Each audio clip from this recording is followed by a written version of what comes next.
कर्म का भोग कैसे भोगते हैं। एक गांव में एक किसान रहता था। उसके परिवार में उसकी पत्नी और उसका एक लड़का था।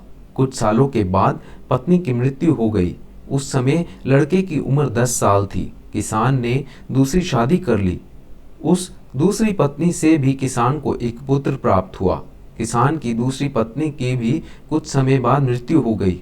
किसान का बड़ा बेटा जो पहली पत्नी से प्राप्त हुआ था, जब शादी के योग्य हुआ तब किसान ने बड़े बेटे की शादी कर दी। फिर किसान की भी कुछ समय बाद मृत्यु हो गई।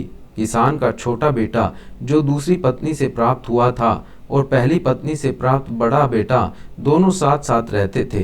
कुछ समय बाद किसान के छोटे लड़के की तबीयत खराब रहने लगी।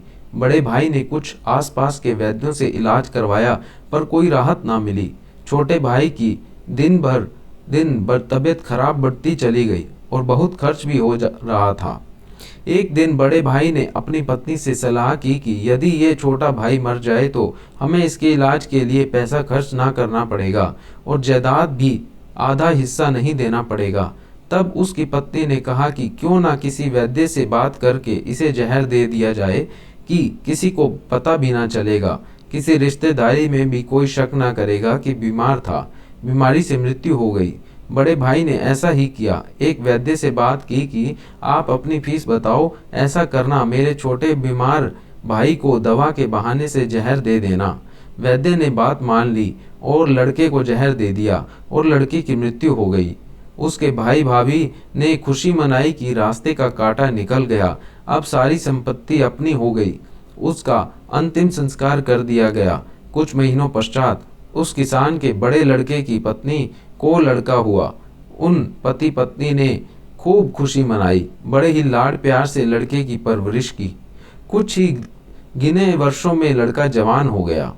उन्होंने अपने लड़के की भी शादी कर दी। शादी के कुछ समय बाद अचानक लड़का बीमार रहने लगा। माँ बाप ने उसके इलाज के लिए बहुत वैद्यों से इलाज करवाया। जिसने जितना पैसा मांगा दिया, सब कुछ दिया ताकि लड़का ठीक हो जाए। अपने लड़के के इलाज में अपनी आधी संपत्ति तक बेच दी, पर लड़का बीमारी के कारण मरने की कगार पर आ गया। शरीर इतना ज्यादा कमजोर हो गया कि अस्थि पिंजर शेष रह गया था। एक दिन लड़के को चारपाई पर लेटा रखा था और उसका पिता साथ में बैठा अपने पुत्र की ये दयनीय हालत देखकर दुखी हो उसकी और देख रहा था। तभी लड़का अपने पिता से बोला कि भाई, अपना सब हिसाब हो गया, बस अब कफन की लकड़ी का हिसाब बाकी है, उसकी तैयारी कर लो। यह सुनकर उसका पिता ने सोचा कि लड़के का दिमाग भी काम नहीं कर रहा है बीमारी के कारण, और बोला, बेटा मैं तेरा बाप हूँ, भाई नहीं। तब लड़का बोला, मैं आपका वही भाई हूँ जो आपने जहर खिलाकर मरवाया था। जिस संपत्ति के लिए आपने मरवाया था, मुझे वो मेरे इलाज के लिए आधी बिक चुकी है, आपकी शेष है, हमारा हिसाब हो गया। तब उसका पिता फूट फूट कर रोते हुए बोला कि मेरा तो कुल नाश हो गया, जो किया आगे आ गया, पर तेरी पत्नी का क्या दोष है जो इस बेचारी को जिंदा जला जाएगा। उस समय सती प्रथा थी, जिसमें पति के मरने के बाद पत्नी को पति की चिता के साथ जला दिया जाता था। तब वो लड़का बोला कि वो वैद्य कहाँ है जिसने मुझे जहर खिलाया था।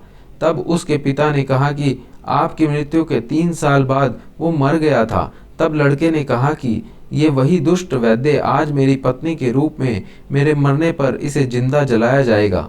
हमारा जीवन जो उतार चढ़ाव से भरा है, इसके पीछे हमारे अपने ही कर्म होते हैं। हम जैसा बोएंगे वैसा ही काटना पड़ेगा।